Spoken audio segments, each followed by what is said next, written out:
Assalamualaikum warahmatullahi wabarakatuh. Perkenalkan, nama saya Kiki Febrina Susilowati dari jurusan D3 Farmasi tingkat 1 kelas A dengan NIM P20630121006. Di sini saya akan menjelaskan tentang hubungan antara kualitas tidur dengan kesehatan tubuh. Tidur yang berkualitas memiliki 3 elemen, yaitu durasi, kontinuitas, dan kedalaman. Durasi tidur artinya lamanya tidur berlangsung, kemudian kontinuitas adalah tidur yang terus-menerus berlangsung tanpa terbangun dan terkenanggungan hingga bangun di pagi hari. Kedalaman tidur yaitu berkaitan dengan tidur yang nyenyak, di mana saat terbangun badan tidak terasa lelah namun terasa lebih segar. Kualitas tidur yang baik juga dapat meningkatkan kualitas hidup individu.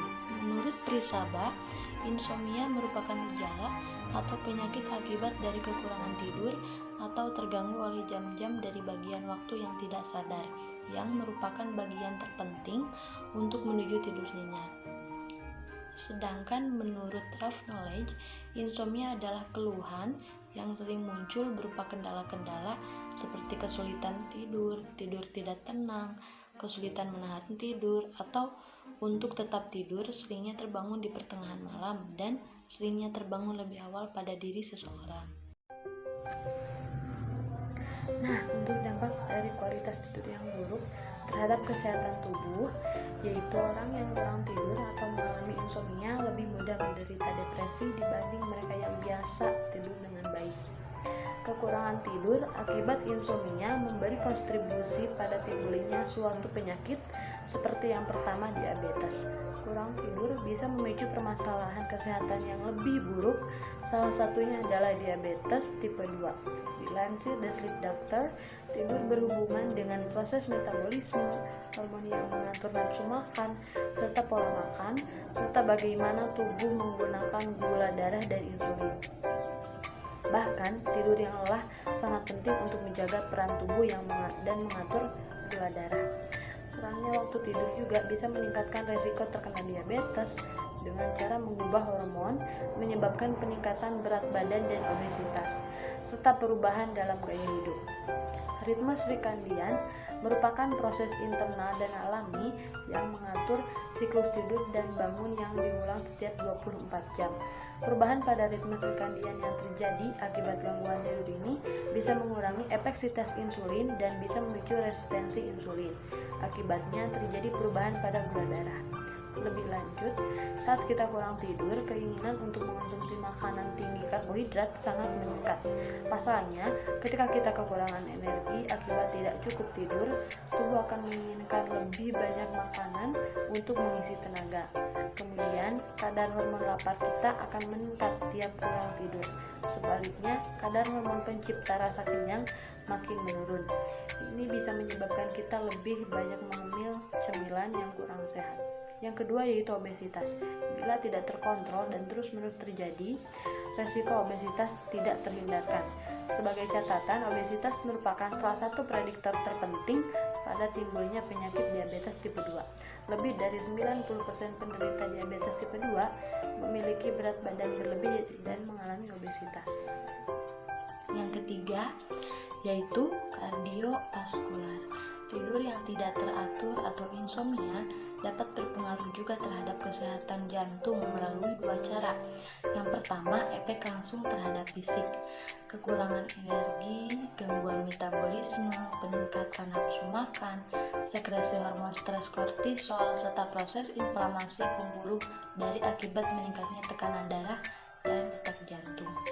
Yang kedua, efek tidak langsung melalui perilaku pola tidur yang tidak teratur dapat memicu gaya hidup yang tidak sehat yang disebabkan oleh gangguan mood, kelelahan, dan malas bergerak, serta gangguan kognitif seperti penurunan kemampuan untuk memanage stres, serta efek negatif terhadap pengambilan keputusan untuk menerapkan gaya hidup sehat. Faktor yang tingkatan resiko penyakit jantung akibat kurang tidur, yang pertama obesitas, yang kedua tekanan darah, yang ketiga peningkatan kadar kolesterol, yang keempat hiperglikemia dan resiko diabetes. Nah, yang keempat yaitu tekanan darah. Kurang tidur juga bisa menyebabkan stres. Stres merupakan salah satu penyebab hipertensi yang umum terjadi. Kondisi ini bisa terjadi karena saat kita kurang tidur, kemampuan tubuh dalam mengatur hormon stres, yaitu kortisol dan adrenalin menjadi berkurang. Pada akhirnya, hal ini bisa menyebabkan produksi hormon stres yang berlebihan pada tubuh. Peningkatan tekanan darah akibat stres karena kurang tidur ini memang hanya terjadi sementara. Ketika tidur kita sudah kembali berkualitas, tekanan darah kita bisa kembali ke kondisi yang normal. Namun, stres yang kronis bisa menimbulkan kondisi yang serius.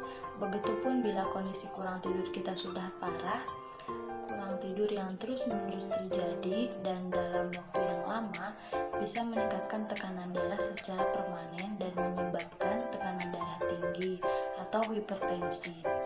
Adapun bagi yang telah memiliki riwayat tekanan darah tinggi, kondisi ini bisa memperburuk hipertensi dan meningkatkan risiko terjadinya komplikasi hipertensi.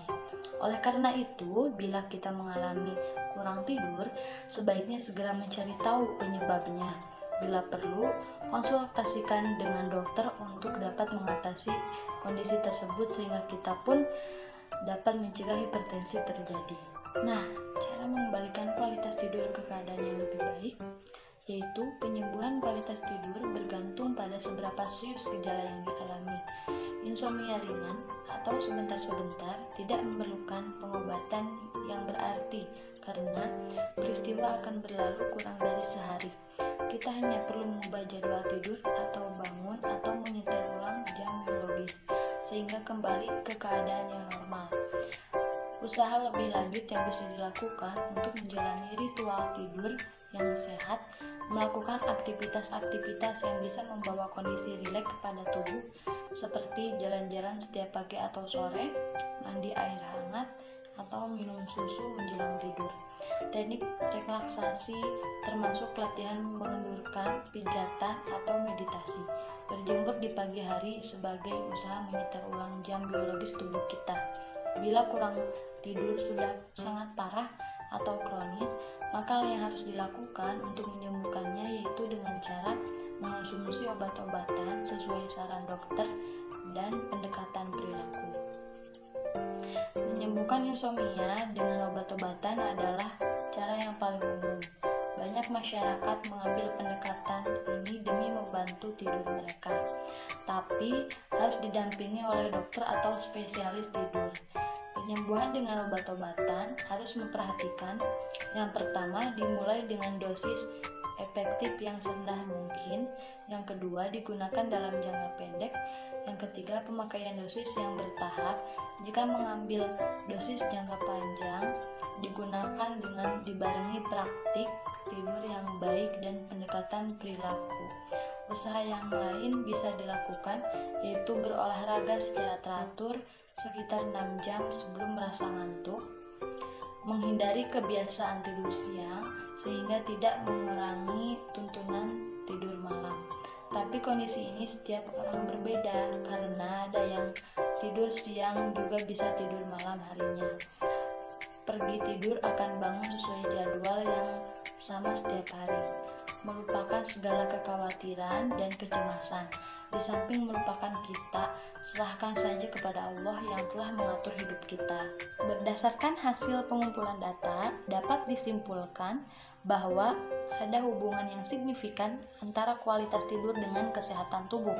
Kualitas tidur yang tidak baik juga bisa menyebabkan beberapa penyakit seperti obesitas, tekanan darah, peningkatan kadar kolesterol, hiperglikemia, dan risiko diabetes. Cara mengatasi kualitas tidur salah satunya bisa dengan cara berolahraga secara teratur sekitar 6 jam sebelum merasa ngantuk.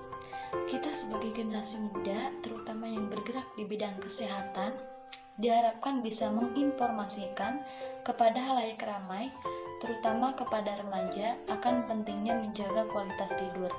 Karena berdasarkan penelitian, remajalah yang paling banyak mengalami insomnia. Sekian yang dapat saya sampaikan. Mohon maaf apabila ada salah kata. Wassalamualaikum warahmatullahi wabarakatuh.